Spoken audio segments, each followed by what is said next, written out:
దేవర టికెట్ల రేట్లలో కన్ఫ్యూజన్ పోయింది. ఏపీ తెలంగాణలో ఒకేలా ఉన్నాయని మొన్నటి వరకు ప్రచారం జరిగింది. కానీ ఇవాల్టితో క్లియర్ కట్ రేట్లు వచ్చేసాయి. అంతేకాదు దేవర రేట్లే కాదు రోజుకి ఎన్ని షోలో కూడా చెప్పేశారు.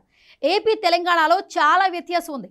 యుఎస్ ఆస్ట్రేలియాలో ఓ రకంగా తెలుగు రాష్ట్రాలను మించేలా టికెట్స్ రేట్స్ ఉన్నాయి. రోజుకు పడే షోల నెంబర్ ఘనంగా ఉంది. అసలు ఏ మూవీకి కలిసి రానంతగా ఓ పాన్ ఇండియా మూవీ కలిసి వస్తుందంటే అది దేవరకే. అది ఎలాగో హ్యావ్ ఎ లుక్.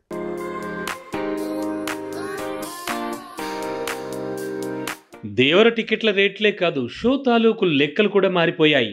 ప్రపంచవ్యాప్తంగా దేవర 26వ తేదీన ప్రివ్యూ రూపంలో ఏకంగా 10,000 షోలు పడబోతున్నాయి.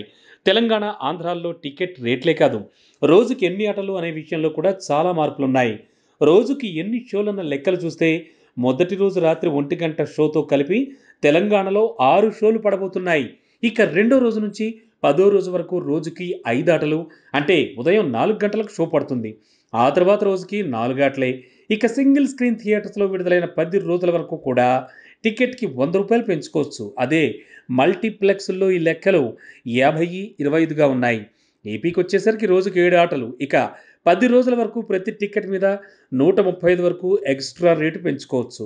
అప్పర్ క్లాస్ టికెట్ 110, అలాగే లోయర్ క్లాస్ టికెట్ మీద 60 వరకు ఎక్స్ట్రా ఛార్జ్ చేస్తారు. అంటే దేవర ఫైనల్ టికెట్ రేట్లు సింగిల్ స్క్రీన్లో మొదటి రోజు 295 టికెట్ రేట్ ఉంటే రెండో రోజు నుంచి 206 వరకు ఉండే ఛాన్స్ ఉంది. ఇక మల్టీప్లెక్స్లో అయితే మొదటి రోజు 413 ఉంటే రెండో రోజు నుంచి 354 రూపాయల వరకు టికెట్ల రేట్లున్నాయి. ఇది తెలంగాణ పరిస్థితి. అదే ఆంధ్ర లెక్కలు చూస్తే అక్కడ సింగిల్ స్క్రీన్ టికెట్లు 310 రూపాయలు ఉంటే మల్టీప్లెక్స్ మాత్రం 450గా ఉంది. ఇంతలా దేవర టికెట్ల రేట్లే కాదు రోజుకి వేసే షోల లెక్కల్లో కూడా రెండు తెలుగు రాష్ట్రాల్లో లెక్కలు వేరుగా ఉన్నాయి.